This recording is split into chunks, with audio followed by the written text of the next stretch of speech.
Ang pera, pag kinita natin, ito po ay hindi dapat ginagamit sa mga kagustuhan, pero ito yung ginagamit sa mga pangangailangan. Kung may sobra, magtabi ka para mag-enjoy ka, walang problema. Naalala nyo pa ba yung unang kita natin? Nung unang umpisa, maliit o malaki? Maliit.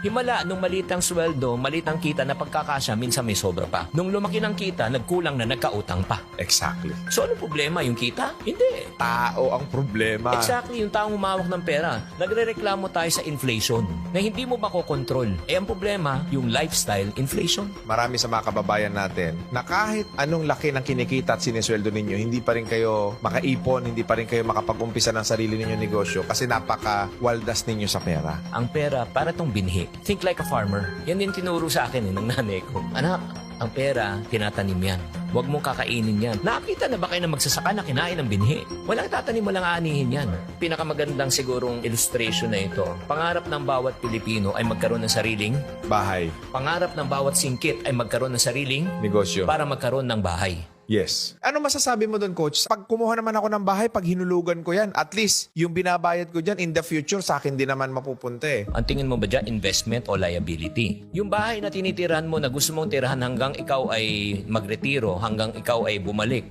eh yan ba ibebenta mo? Eh, hindi, kasi titirahan mo yan eh. Correct. Yan ba ipapaupahan mo? Eh hindi rin. O, so ang tawag dyan, liability dahil hindi kumikita ng pera. Correct. So ang mga marurunong sa pera, at tinatanong nila parati, paano ko muna patutubuin tong pera na ito? So, ang ginagawa kasi ng marami nating kababayan is kumita ng pera abroad, tapos ilo-loan nila sa pag-ibig 10, 15 years to pay. Ano masasabi mo sa ganyang klaseng thinking na matagal na nating kultura dito sa Pilipinas? Wala namang problema na bumili ng bahay. Basta kaya ng budget mo. Hindi naman natin dinidiktahan, o itong gawin mo, ito yung tama at mali. Hindi. Preference ng tao yan eh. Like ako, preference ko talaga ay kailangan magtiis ka ngayon. Kesa ngayon, magpakasasa ka, magpakasarap ka, pero sisingilin ka. Kaya nga doon nga lumabas yung nasulat kong aklat ng Diary of a Pulubi. Paulit-ulit na lang yung mga concern na mga dumalapit sa akin. Online na utang ngayon na Yung prevalent. online lending app. Nakakaawa talaga. Pag tinanong ko, bakit pa kayo nagkautang? Una, ang feeling nila, hindi na uubos yung pera. Kasi iniisip nila may papasok pang sweldo. So, uutangin na nila in advance. Yun po yung mga bagay na yun. Kaya naisulat yung aklat niya, nakikita ko na talaga, yun nga yung mga weakness eh. Sa OFW, sobrang matulungin na pulubi later. Panay sakripisyo na hindi na nila iniisip ang kanilang sarili. At ito pa ang pinakamasakit sa pagtulong. 9 na beses kang tumulong. 1 beses ka lang tumanggi. Napakasama mo na, kuripot ka na, makasarili ka pa. Kaya napakahirap na maging OFW.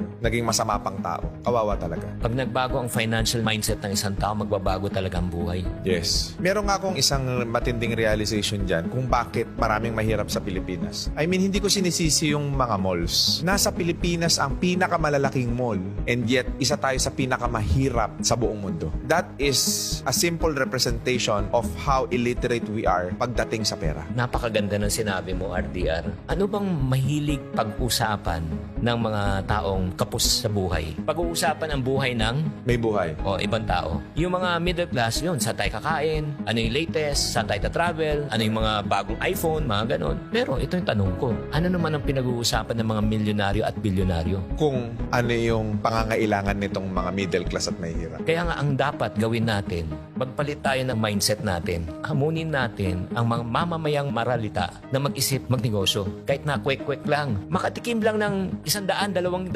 kita at 500 na sabi mo, ay, kaya ko pala. From 500, lalaki na naman yan. Ay, mangangarap yan. 1,000 na, ay, kaya ko pala. So, aangat ang buhay nila. Ito kasi yung premise, coach ng maraming mga Pinoy. Eh hindi naman ako siguradong kikita rin ako sa negosyo. Kasi natatakot tayo, baka mawala ang puhunan natin. Pero meron akong na-attenda na isang seminar ni Senator Manny Villar. Sabi niya, nagtataka ako sa ating mga Pilipino. Bakit tayo natatakot mamuhunan at mag-umpisa ng negosyo? Walang-wala na tayo eh. Nasa ilalim ka na nga eh. Ano pang mawawala sa'yo? Eh wala ka na at the first place. Ang dapat daw matakot na mamuhunan yung mga tao may milyon at bilyon. Nakakatakot mag-drive pag di mo alam. Nakakatakot mag-bike pag di mo alam. So ano solusyon? Pag-aralan mo. Natatakot ka magnegosyo at mag-invest dahil hindi mo. Alam. So ano solusyon? Alamin mo. Kung gusto nyong maging magaling sa pera, ayusin yung mindset. Tama. Isa pang aral na tinuro sa akin ng aking ina. Nung minsan nag-uwi ako ng bike, sabi niya, pag yan, nasira, meron kang sirang bike. Solid mo yan. Kung hindi mo kaya, huwag kang manghiram. Siyempre, sama na loob mo. Mahirap na nga tayo, wala na tayong pera, minsan lang akong manghiram, tapos pinagkait mo pa to sa akin.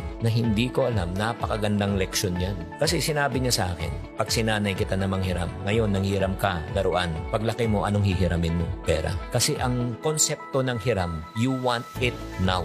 Pero ang konsepto ng paghihintay, ito ay kagaganda ng buhay. Kaya para sa mga tao nakikinig na mga magulang dyan, ako, 3 yung anak ko, 22, 20, and 18. Baka masyak na lang kayo, buti na lang hindi ko kayo anak. Sa tanang buhay, hindi nakatanggap ng allowance sa akin mga yung anak. Bakit? Pagkain, edukasyon, baon, in terms of baon, pagkain na baon, pagpasok sa school. Pero kung gusto mo ng pera, pagtrabahuan mo, hindi kami nagbibigay ng allowance. Hindi ka ba maging masamang tatay niya? O sige, gusto mo ng pera? No bata pa sila. O massage mo ako, I'll pay you. So in other words, we're teaching them the value of hard work. You have to work it out. Yeah, hindi rin ako pumapayag na makipag-negotiate sa akin. Like, Pam, malapit ang birthday ko. Baka pwede kong i-advance yung gift ko. Hindi rin ako pumapayag. Alam mo bakit? Bakit? Ngayon, ina-advance birthday. Ano next yung advance? Yung sweldo. Advance na sweldo. May darating naman ako sweldo eh. Alam mo, napakasimple nung kwento mo pero napakalaking impact niyan sa mga viewers natin. Kasi, again, babagsak tayo dun sa karakter kung bakit ka mahirap eh. So, natutuldukan na kung nabuhay kang mahirap, hindi mo kasalanan. Pero pag namatay kang mahirap, kasalanan mo na. Marami tayong choices sa buhay, namimili tayo. Ang lagi natin pinipili yung makakapagbigat at makakapagpahirap sa atin. Na tinitignan natin short-term gain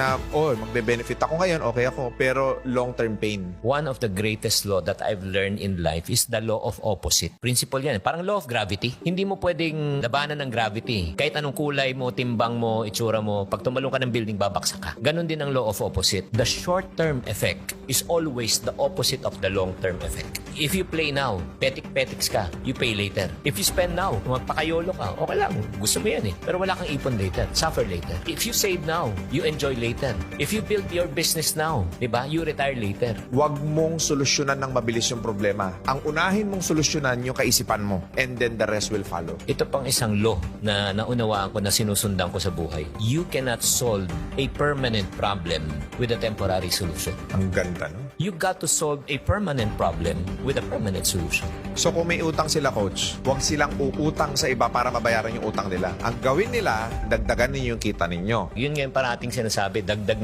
ng kita eh. Kunyari, itong bote na ito, di ba, puno. Lagyan mo ng butas to. Ano mangyayari dito? Dahan-dahan Correct. maubos yan. Tama o mali? Tama. Gusto mo mapuno to? Yes. Anong solusyon? Takpan mo muna yung butas. Takpan mo muna bago mo lagyan. Pero kung sinasabi ng ibang tao, hindi, ang solusyon dyan, dagdagan lang yung kita. O sige, tagas, ubos na, di ba? May butas. O dagdagan mong kita, ano mangyari ulit? Tumatagas eh. Kailangan talaga bawas dagdag method. Bawasan mo muna ang mga gastos na hindi mo talaga kailangan. Pag nabawasan na, dagdag. Pag dumadagdag na yan, mapupuno na to. Mindset talaga eh. That because of your mom, yung mga turo, ngayon naaalala mo, di ba, coach? Kaya pala ako naging chingkitan ngayon, hindi pala dahil magaling ako magsalita. Kaya pala ako naging chingkitan ngayon, hindi dahil sa magaling ako sa public speaking, magaling ako makiharap sa tao, hindi pala. Dahil pala ito sa nanay ko, na nagturo sa akin mula pagkabata. Kung ano man yung natutunan ko sa labas, additional na lang yun. Siyempre, nagkamalay ka na, naunawa mo na. Ito pala yung pampatibay. Para sa akin, ma-reject yung masabihan ng masasakit. Okay lang. Normal. Kinakatakutan ko sa buhay ko ay maghirap. Kasi alam kong mahirap na maging mahirap eh. At ayaw ko na bumalik sa ganong sitwasyon. Kaya nga, para sa mga tao nakikinig at nanonood ngayon na natatakot na magnegosyo, pumili ka na rin ng takot. Ano mas nakakatakot? May nagkasakit sa pamilya, kailangan mo pumunta ng ospital, i-ospital ang